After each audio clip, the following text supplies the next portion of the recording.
Biology अध्याय 2 श्वसन।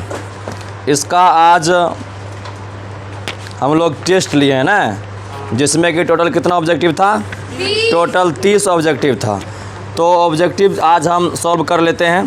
तो क्वेश्चन नंबर 1, मनुष्य में सांस लेने और छोड़ने की क्रिया को क्या कहते हैं?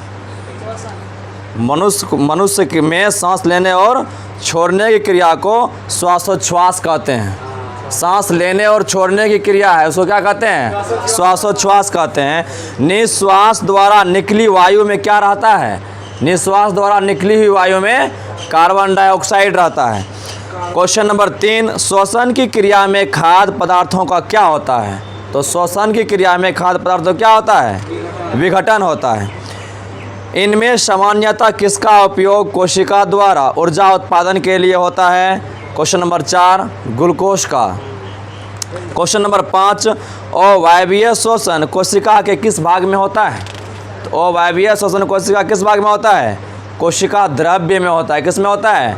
कोशिका द्रव्य में होता है। और माइटोकॉन्ड्रिया में क्या होता है? वायवीय श्वसन होता है। ठीक। मनुष्य, क्वेश्चन नंबर 6, मनुष्य के ट्रेकिया में पाए जाते हैं। मनुष्य के जो ट्रेकिया होता है, ये वाला भाग को कहते हैं ट्रेकिया। तो ट्रेकिया में क्या होता है? हम आप लोग को बताए थे कि अर्धपूर्ण वलय उपास्थि होता है। क्या होता है इसमें? अर्धपूर्ण वलय उपास्थि होता है। ठीक। अब क्वेश्चन नंबर 7, पौधों में किस क्रिया के द्वारा बाहरी वातावरण से ऑक्सीजन कोशिका में पहुंचता है? किस क्रिया द्वारा? विसरण क्रिया द्वारा पहुंचता है। किस क्रिया द्वारा?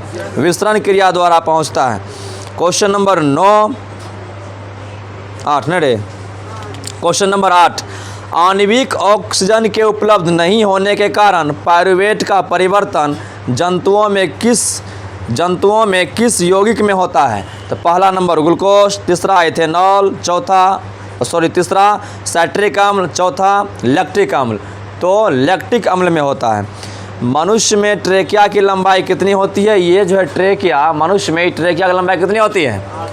11 सेंटीमीटर होती है। कितनी होती है? 11 सेंटीमीटर होती है। क्वेश्चन नंबर 10, पौधों में श्वसन किस भाग में होता है? तो पौधों में श्वसन जो है संपूर्ण भाग में होता है। किस भाग में? संपूर्ण भाग में होता है। ऑक्सीजन युक्त हवा वायुमंडल से पौधों में किस अंगों द्वारा प्रविष्ट होती है? तो किस अंगों द्वारा होती है?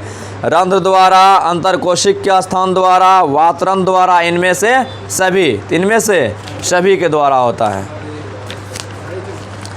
क्वेश्चन नंबर 12, ग्लूकोज कितने कार्बन से बना अणु होता है? तो ग्लूकोज 6 कार्बन से बना अणु होता है।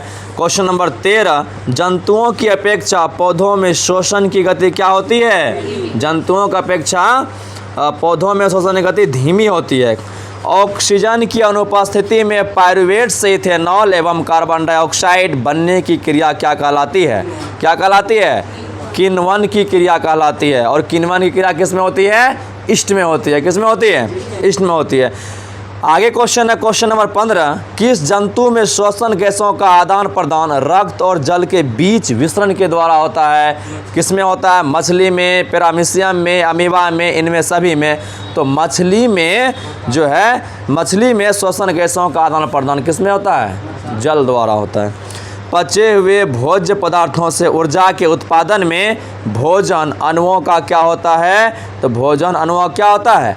ऑक्सीकरण होता है। क्या होता है? ऑक्सीकरण होता है।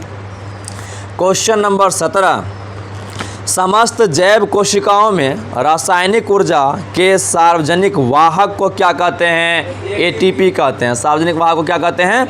एटीपी कहते हैं। निम्नलिखित में से श्वसन क्रिया के उपरांत क्या बनता है? तो श्वसन क्रिया के उपरांत क्या बनता है? कार्बन डाइऑक्साइड, जल और ऊर्जा बनता है। कार्बन डाइऑक्साइड, जल और ऊर्जा बनता है। तो क्वेश्चन नंबर 19, मनुष्य के बाह्य नासिका छिद्र भीतर की ओर सीधे कहाँ खुलता है? नासिका वेशम में। कहाँ खुलता है? नासिका वेशम में खुलता है। अगला क्वेश्चन, क्वेश्चन नंबर 20, एक कोशिक के जीव जैसे अमीबा, पैरामीशियम में श्वसन गैसों का आदान प्रदान किसके द्वारा होता है? तो श्वसन गैसों का आदान प्रदान एक कोशिका जीव में कोशिका झिल्ली के द्वारा होता है। किसके द्वारा होता है? कोशिका झिल्ली के द्वारा होता है। क्वेश्चन नंबर 21 मानव शरीर की कौन सी रचना वक्ष गुहा को उदर गुहा से अलग करती है? तो डायफ्राम। डायफ्राम जो है वक्ष गुहा को किससे? उदर गुहा से अलग करती है।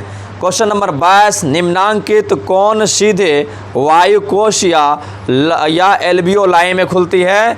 तो वायुकोष्ठिका वाहिनियाँ। वायुकोष्ठिका वाहिनियाँ सीधे कहाँ खुलती है? सीधे वायुकोश या एल्वियोलाई में खुलती है। क्वेश्चन नंबर 23 में है कि सीरिय रक्त में ऑक्सीजन की मात्रा वायुमंडलीय हवा की अपेक्षा क्या होती है? वायुमंडलीय की अपेक्षा बहुत कम होती है। क्वेश्चन नंबर 24 निम्नलिखित में श्वास नली या ट्रेकिया के लिए क्या सही है? श्वास नली या ट्रेकिया के लिए क्या सही है? ऑप्शन नंबर 1 शाखित या वायु से भरी होती है। ऑप्शन नंबर 2 रक्त से भरी होती है। ऑप्शन नंबर 3 शाखित तथा रक्त से भरी होती है। ऑप्शन नंबर डी इनमें से कोई नहीं। तो ट्रेकिया या श्वास नली में क्या हो सकता है? हवा हो सकता है और क्या हो सकता है? शाखित हो सकता है। इसमें क्या हो जाएगा? ऑप्शन नंबर 1 शाखित तथा वायु से भरी होती है।